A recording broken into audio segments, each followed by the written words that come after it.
আমাদের একটা আইন আছে, এই আইনটা নিয়ে আমি দীর্ঘদিন ফলো করেছি, লিখেছি, কথা বলেছি। সেটা হচ্ছে নির্যাতন এবং হেফাজতে মৃত্যু নিবারণ আইন 2013।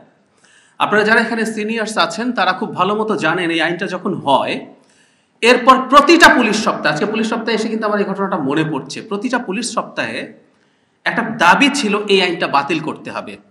আপনাদের মনে থাকার কথা, কেউ সার্চ করলেই দেখবেন। বান্ডেল থাকলে প্রতি সেনমানিতে টাকা বাঁচবে। বিকাশ সেনমানি বান্ডেল কিনে জিতুন প্রতি লেনদেনে। এবং একটা পর্যায়ে যখন এটা বাতিল হলো না, অনেকগুলো শর্তের একটা লিস্ট পুলিশ দিল, দিয়ে বলা হলো যে এই ধারাগুলো অন্তত চেঞ্জ করতে হবে। কিন্তু শেষ পর্যন্ত সেটাও হয়নি, কারণ বাংলাদেশ টর্চারের অ্যাগেনস্টে যে কনভেনশন ক্যাট সেটা সিগনেচার করেছিল বলে ওই আইনটা করতে হয়েছিল।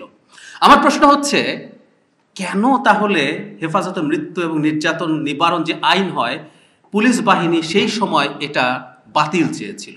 সো পুলিশ কিন্তু ওই জায়গায় আলটিমেটলি চলে গিয়েছিল বা নিয়ে যাওয়া হয়েছিল।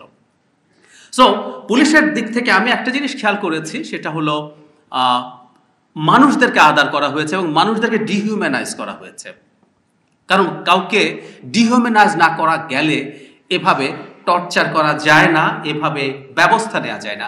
এবং একটা খুবই ফার্সিক্যাল বাক্য মনে হয়, ওই আইনটার মধ্যে নির্যাতনের সংজ্ঞা দেয়া আছে। সংজ্ঞার মধ্যে বলা হচ্ছে নির্যাতন অর্থ শারীরিক বা মানসিক কষ্ট দেয় এমন কোনো নির্যাতন। মানে পুলিশ চাইলে কাউকে মানসিক কষ্ট দিতে পারে না। আমাদের এমন একটা আইন আছে। এই আইনের কথা আমি আনলাম আসলে এই কারণে, আমরা ইদানিং এই 5 অগস্টের পর থেকে সংস্কার এবং আইন পরিবর্তন, সংবিধান পরিবর্তন নিয়ে অনেক বেশি ফোকাসড হয়ে উঠেছি। আমি নিজেও একটা সংস্কার কমিশনের সদস্য। আমি বলছি না এগুলো লাগবে না, কিন্তু আসলে থাকলেই যে কাজ হয় না তার সবচেয়ে বড় প্রমাণ হচ্ছে যে আইনটার কথা আমি বললাম, সবচেয়ে বড় প্রমাণ। সুতরাং একটা সংস্কৃতির পরিবর্তন দরকার, এবং এই সংস্কৃতির পরিবর্তনটা আমি মনে করি একটা গণতান্ত্রিক ব্যবস্থার মধ্য দিয়েই হতে পারে। গণতান্ত্রিক ব্যবস্থা যদি ঠিকঠাকভাবে কাজ করে তখন পুলিশ বাহিনী ঠিকঠাক কাজ করতে পারবে। এবং আমি খেয়াল করলাম সবচেয়ে বেশি হাততালি এসছে পুলিশকে যখন রাজনৈতিকভাবে ব্যবহার না করার কথা হয়েছে। তার মানে আমি এটা দেখছি প্রত্যেকের মধ্যে কিন্তু এই ধরনের একটা চিন্তার জায়গা আছে। তো যদি তাই হয়ে থাকে, আমরা নাগরিকরা বাইরে থেকে সেটা নিয়ে কথা বলবো, আমরা আপনাদের সমর্থন করব, কিন্তু তার চাইতে জরুরি কথা, এই লড়াইটাকে আপনারা করার জন্য প্রস্তুত আছেন? আপনাদের কি ভেতর থেকে এই লড়াইটা করা উচিত না? যদি এমন হয় ভবিষ্যতের কোন সরকার ডেসপাইট অল দ্য রিফর্মস, আমি বলছি শ্রেষ্ঠতম রিফর্মগুলো করে, শ্রেষ্ঠতম একটা পুলিশ আইন লিখে, শ্রেষ্ঠতম একটা সংবিধান লেখার পরও যদি কোনো সরকার এসে পরিবর্তন করতে চায়, সে কি পারে না? পারে। আমেরিকাতে এই মুহূর্তে একটা ফানি আলোচনা হচ্ছে, কেউ ফান করে বলছেন আমেরিকার সুপ্রিম কোর্টের কি একটা সেনাবাহিনী লাগবে, একটা পুলিশ লাগবে? কারণ এল সালভাদরের এক নাগরিককে ট্রাম্প জোর করে দেশে পাঠিয়ে দিয়েছিল। পাঠিয়ে দেওয়ার পর যেটা হলো, ওই ভদ্রলোক কোর্টে গেলেন, উনি বৈধ নাগরিক ছিল, মানে বৈধতা ছিল থাকার। শেষ পর্যন্ত সুপ্রিম কোর্ট রায় দিয়েছে তাকে আমেরিকায় ফিরে আসতে আমেরিকার সরকারকে ফ্যাসিলিটেট করতে হবে। ট্রাম্প আবার এল সালভাদরের প্রেসিডেন্টকে বলে দিয়েছে ওকে পাঠানো যাবে না, এবং সেই ভদ্রলোক আসেনি। পরে একজন ডেমোক্র্যাট সেনেটর গেছেন তাকে ফিরে আনার জন্য।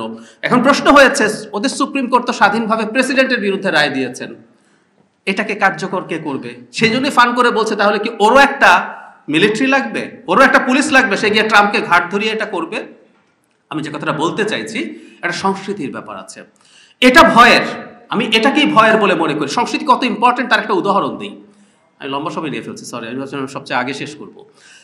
বিটিভিতে টক শো করতে যাই, তো এখন বিটিভিতে যে কোনো কিছু বলা যায়। এখন আমি সরকারের এই প্রশংসা করি, সব সমালোচনার পরও বলছি, কিন্তু আমি দেখলাম বিটিভি আমার প্রেজেন্সে একদিন, নাম বলছি না, সরকারের প্রেস টিমের একজন এসে বিটিভিকে বলছে বাজারে জিনিসের দাম বেশি, ওটা বেশি, সেটা বেশি, আপনারা এগুলো নিয়ে রিপোর্ট করছেন না কেন? আমার সামনে, I was present there. BTV করছে না এই সব রকম তাকে স্বাধীনতা দেওয়ার পরও, কারণ সংস্কৃতির মধ্যে ওটা ঢুকে গেছে। সো দীর্ঘ সময় যখন একটা অন্যায় আমরা করতে থাকি, ওটা কালচারের মধ্যে ঢুকে যাওয়ার প্রবাবিলিটি থাকে, এবং আমি এই আশঙ্কাটা করি। এবং কালচারের সবচেয়ে বড় প্রবলেম হচ্ছে কালচার পাল্টাতে সময় নেয়। সো আমরা এই সময়টা দিতে প্রস্তুত আছি, কিন্তু আমরা ওই লড়াইটা দেখতে চাই, আমরা বাইরে থেকে ফাইট করতে চাই, এবং আমরা দেখতে চাই যে আপনারা আসলে এই বাধাটা তৈরি করছেন।